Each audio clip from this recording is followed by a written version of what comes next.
di mana-mana agama itu tidak ingin konflik. Agama di mana-mana itu mengajarkan kemuliaan, mengajarkan kearifan, mengajarkan kerukunan, perdamaian, dan segudang nilai-nilai keutamaan itu agama. Munculnya itu kan karena ada kelompok kepentingan yang berada di komunitas agama itu, yang menyulut kelompok agama itu sendiri, bukan disebabkan oleh ajaran agama itu sendiri. Yang memang konsekuensinya terus berimbas seolah-olah itu persoalan agama. Itu.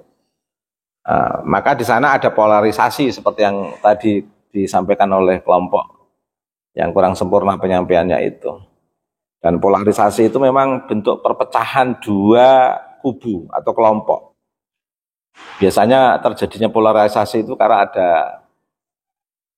kepentingan politik, karena ada kepentingan dalam tanda kutip kuasa agama, orang yang ingin berkuasa di wilayah agama. Jadi Anda harus sadar, ada orang yang ingin berkuasa di wilayah politik, ada orang yang ingin berkuasa di wilayah agama, dan ada orang yang ingin berkuasa di wilayah sosial. Berkuasa di wilayah politik itu dia harus menduduki elit politik sebagai elit politik. Berkuasa di wilayah agama itu dia akan pengennya menjadi tokoh agama, nggak peduli paham agama atau tidak. Biasanya orang yang ingin memiliki kekuasaan dalam wilayah agama itu biasanya nggak punya kepedulian terhadap keberlangsungan risalah kenabian. Kalau orang ahli agama, kalau punya kepedulian terhadap risalah kenabian itu kan targetnya adalah pembebasan dan pencerahan.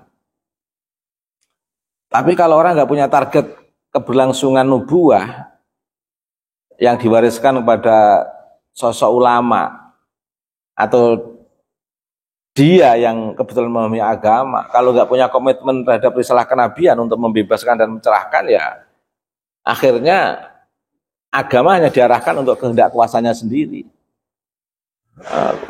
Kan bisa menjadi capital itu. Orang ditokohkan di dalam agama itu kan bisa menjadi permodalan tersendiri. Mengumpulkan capital, mengumpulkan pundi-pundi kekayaan kan bisa. Orang bisa berkuasa pada wilayah politik itu kan juga bisa menjadi capital, bisa menjadi permodalan tersendiri, berkuasa dalam wilayah agama. Makanya orang yang tokoh agama itu kan ada dua wajah kan, tokoh agama yang ingin membebaskan dan mencerahkan, tokoh agama yang hanya ingin mengambil sistem kekuasaan dari agama. Dan yang ketiga, tokoh sosial, kehendak kuasa dalam wilayah sosial. Dia ingin menguasai seluruh perangkat institusi masyarakat sosial dalam kawasan sosiologis. Dari situ dia ingin menghegemoni masyarakat untuk kehendak kuasanya. Ada yang model seperti itu. Namanya manusia. Makanya kalian sebagai orang yang berilmu harus dimulai dari diri kalian bagaimana membangun kejujuran. Kalaupun pada akhirnya nanti kalian harus aktif di wilayah politik untuk membebaskan dan mencerahkan. Kalau pada akhirnya kalian harus menjadi tokoh agama yang membebaskan dan mencerahkan masyarakat. Kalau memang akan menjadi tokoh masyarakat yang apa? Membebaskan dan mencerahkan. Paling tidak bisa mengganti peran dalam tanda kutip tokoh yang tadi saya sebutkan. Ketokohannya hanya untuk kehendak kuasanya, baik di bidang politik, di bidang agama maupun di bidang sosial itu tadi. Ada hal yang menarik dari kajian simulasi kalian itu, yaitu saya kembalikan ke Wali Songo. Wali Songo itu tokoh yang luar biasa, tokoh yang non fiksi. Tahu non fiksi itu apa? Nyata, bukan fiksi. Tokoh yang non fiksi. Wali Songo itu tokoh yang non fiksi. Kesejarahannya itu dirasakan oleh masyarakat sezaman dengan Wali Songo dan masyarakat sesudah Wali Songo. Dan itu tercatat. Lagu-lagu Jawa, kemudian wayang Kalimosodo, wayang kulit Kalimosodo, dan lagu-lagu anak-anak itu, gundul-gundul pacul, terus sluku-sluku batok, batok elaelo, apa itu saya nggak hafal itu. Terus caangon, apalagi ilir-ilir, apalagi itu semua kan sangat dikenang masyarakat sebagai lagu yang turun-temurun dari Wali Songo. Ada karyanya Wali Songo dan ada manuskripnya. Dan itu tidak hanya Wali Songo ke bawah yang diteruskan oleh para generasi Wali Songo, para kiai yang mengelola pesantren. Tapi sampai ke atas, Wali Songo itu betul-betul non fiksi, betul-betul nyata. Kesejarahan Wali Songo itu bahkan sampai Rasul Mustafa Muhammad SAW. Lah, kalaupun persoalan di sana ada salah letak pencatatan, ayah ditaruh bapak, bapak ditaruh anak, tapi kan tetap ada sejarah yang tercatat di sana. Mungkin keturunannya yang di Surabaya salah catat, beda dengan catatan keturunannya yang ada di Semarang, katakan begitu, Jawa Tengah. Beda dengan yang ada di Jawa Barat, beda pula dengan catatan yang ada di Aceh. Seperti masyarakat Aceh punya anggapan loh, Wali Songo itu dari Aceh sejak masa sahabat. Berarti zuriat Nabi datang di Indonesia itu pertama di Aceh, dan masyarakat Aceh banyak yang punya manuskrip itu yang nggak dikeluarkan. Tapi beberapa peneliti bisa menembus itu. Ada yang berbeda dengan catatan Wali Songo, ada yang mengatakan dari Kamboja, Cempa Kamboja, ada yang mengatakan Cempa Aceh tadi, ada yang mengatakan Cempa Kamboja. Tapi kan tetap ada catatannya. Terlepas di sini perbedaan catatan, ada yang Cempa Kamboja, ada yang Cempa Aceh, tapi kan tetap fiksi, tapi tetap non fiksi. Kisah itu nyata. Bahkan kisah itu diperebutkan dalam manuskrip-manuskrip. Saya katakan diperebutkan karena apa? Karena ada beberapa manuskrip yang mencatat Wali Songo yang berbeda dengan manuskrip yang lain. Tapi kan tetap mencatat. Perbedaan catatan, tapi kan tetap masih memunculkan kawasan ontologis Wali Songo yang non fiksi itu tadi sampai ke atas melalui Musa Al-Kazim. Wali Songo sebagai non fiksi, keberadaannya itu bisa menjadi data ontologi. Apa itu data ontologi? Yang sudah belajar filsafat, kajian tentang sesuatu yang ada atau hakikat keberadaan. Segudang pengetahuan tentang keberadaan Wali Songo itu banyak sekali. Di beberapa nakoba di luar negeri, ya, di Pakistan, di Irak, di beberapa pencatat nasab zuriat Wali Songo, itu masih mencatat sosok siapa? Migrasi leluhur Wali Songo. Sampai kepada Wali Songo. Dan era Wali Songo juga tercatat, sampai sekarang tercatat. Yang menjadi persoalan itu kan ketika dibandingkan dengan kajian, mohon maaf ini, di kajian Ba'alwi, ini kajian ilmiah ya, yang menurunkan para habaib. Itu persoalannya kan keberadaan leluhur mereka itu kan tidak ada selama 5 abad setengah. Berarti berapa tahun itu? 550 tahun, satu abadnya 100 tahun. Persoalannya tidak ada.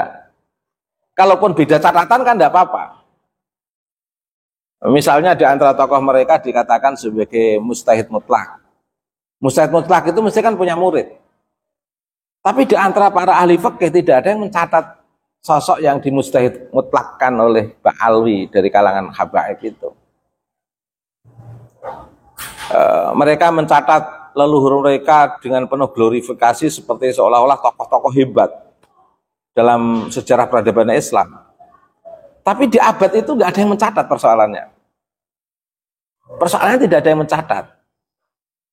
Perspektif ontologisnya itu tidak ada yang bisa dikaji dari hakikat ilmu pengetahuan tentang sosok-sosok yang disebutkan ini. Yang penting dalam kajian filsafat ilmu itu kan ada 3 kan? Apa? Kajian ontologi, epistemologi, dan aksiologi. Yang penting ada tokohnya. Yang penting ada hakikat keberadaannya itu, ada wali songonya itu. Meskipun nanti berbeda manuskripnya, udahlah tidak apa-apa, nanti tinggal disinkronkan aja. Yang penting kan tokohnya ada dan tercatat.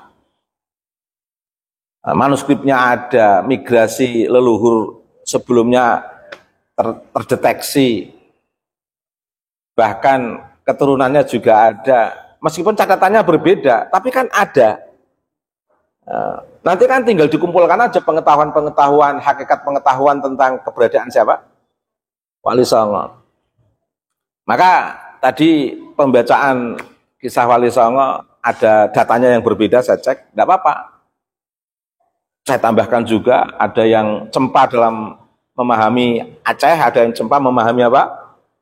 Kamboja, ada yang langsung datang dari Samarkand ke Indonesia misalnya.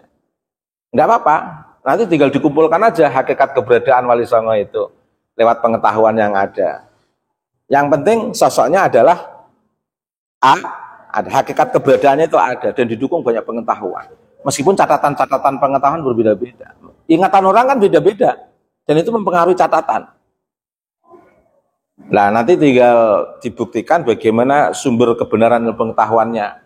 Diambil dari data empiris dari pusaranya, patoknya, diambil dari catatan manuskripnya, kemudian bagaimana ketika disinkronkan dengan mitologi, suara-suara masyarakat yang berkembang luas, dicocokkan dengan rasionalisasi tiap generasi, paling tidak setiap generasi itu paling tidak 25 tahun atau 30 tahun jaraknya misalnya, dicocokkan dengan generasi yang masih punya catatan silsilah sekarang, bagaimana merasionalkan sumber kebenaran ini, bagaimana sumber kebenaran ini bisa dipertanggungjawabkan, baik sumber kebenaran dari empiris maupun dari rasional. Empiris catatan-catatan itu, terus bagaimana dirasionalkan dari seluruh catatan itu, sehingga epistemologinya bisa dipertanggungjawabkan. Epistemologi itu kan terkait sumber kebenaran ilmu pengetahuan, baik secara empiris maupun rasional. Datanya ada, tinggal dirasionalisasikan saja. Antara manuskrip, antara bentuk kuburannya, terus mitologi masyarakatnya, terus di matchkan dengan catatan silsilah para dzurriyyah Wali Songo misalnya. Kalau di situ ada perbedaan-perbedaan data yang bersifat pengetahuan tentang Wali Songo, tidak apa-apa, tinggal disatukan aja dan nanti diukur dari sumber kebenaran historis terkait dengan Wali Songo. Tapi terlepas dari hakikat yang ada, pengetahuan tentang hakikat yang ada yang berbeda-beda, paling tidak kan sumber kebenaran ilmu pengetahuan tentang Wali Songo itu bisa dirasakan, baik secara empiris maupun secara rasional. Dan nilai aksiologisnya bisa dirasakan, kemanfaatannya. Apa itu kemanfaatan Wali Songo? Wali Songo sebagai tokoh yang historis, artinya non-fiksi, bisa dirasakan. Beliau betul-betul bisa menjadi jembatan antara Allah, Raja, dan rakyat. Ibarat segitiga, di situ ada Allah, ada Raja, dan ada rakyat. Wali Songo berada di tengah, menghubungkan bagaimana Raja untuk ingin dekat dengan Allah, Wali Songo bisa menjembatani dengan pengetahuan keagamaannya. Bagaimana raja bisa komunikasi dengan rakyat, rakyat bisa komunikasi dengan raja. Wali Songo bisa menjadi jembatan yang terbaik, memberikan resolusi islah biar tidak terjadi konflik kepentingan antara rakyat dan raja, sehingga mengorbankan banyak korban nyawa manusia, sehingga betul-betul posisi Wali Songo betul-betul sebagai orang yang memberikan resolusi yang terbaik hubungan antara raja dan rakyat, dan bagaimana raja rakyat ini betul-betul menuju Allah, sehingga gerakan Wali Songo itu gerakan yang betul-betul membumi, dan kisahnya berlanjut sampai sekarang. Banyak artikel tentang Wali Songo, kajian-kajian tentang Wali Songo. Persoalan beda data tidak apa-apa itu. Pengetahuan itu bisa berbeda. Yang penting objek dalam pengetahuan itu historis. Objek dalam pengetahuan itu ada atau non fiksi. Tentang hakikat-hakikat pengetahuannya nanti kan bisa diverifikasi secara epistemologis sumber kebenaran ilmu pengetahuannya. Nah, ketika dibandingkan dengan kisah habaib dari Bak Alwi, itu kan persoalannya mereka itu 550 tahun kosong. Nggak ada orangnya dan nggak ada sejarahnya. Sejarah habaib Bak Alwi muncul itu setelah abad 9. Diketahui sejak abad 9, tapi mulai marak pada abad 12-13. Lebih marah lagi mulai abad sekarang ini, setelah lahir para habaib banyak itu. Tentu sebenarnya tidak ada masalah fenomena habaib Bak Alwi itu. Para kiai juga sangat menghargai. Tapi ketika mereka 15 tahun terakhir ini melakukan glorifikasi, mengunggul-unggulkan leluhur mereka, terus seolah-olah menafikan Wali Songo, ya Zuriyah Wali Songo, para akademisi, para masyarakat pribumi akhirnya kan melakukan riset penelitian. Ternyata dari hasil riset yang bisa dilacak secara dari filsafat ilmu, baik perspektif ontologis, epistemologis maupun aksiologisnya, malah justru kisah apa? Kisah Wali Songo. Habaib Bak Alwi malah vakum keberadaannya 5 abad setengah. Artinya kan nggak bisa dilacak secara ontologis, secara non-fiksi, secara historis. Lah kalau sudah ahistoris ya nggak bisa dilacak. Bagaimana kita mau mencari sumber kebenaran tentang habaib Bak Alwi, wong ontologinya nggak ada.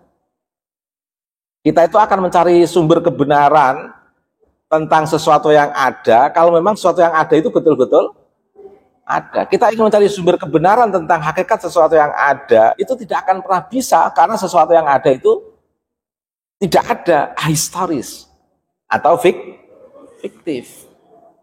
Wali Songo nggak mengada-ngada kalau kita buat kajian secara akademik dalam ruang kelas seperti ini, karena Wali Songo betul-betul ada.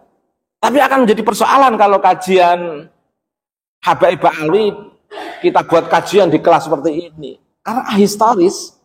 Sama halnya ngajak para mahasiswa untuk bercerita kosong dalam ruang kosong, membahas metodologi yang tidak jelas objek kajiannya itu. Makanya saya membuat tema kajian tentang Wali Songo ini nggak mengada-ngada, karena memang Wali Songo betul-betul historis atau ada atau non fiksi, dan itu kategori ilmiahnya dicek dari filsafat ilmunya bisa dilacak baik dari aspek ontologisnya, epistemologisnya maupun aksiologisnya. Secara aksiologis kan kita ini, pola keberagaman kita ini kan nggak lepas dari pola keberagaman pribumisasi Wali Songo untuk menjadi masyarakat yang moderat, menghargai sesama, hidup sederhana, agama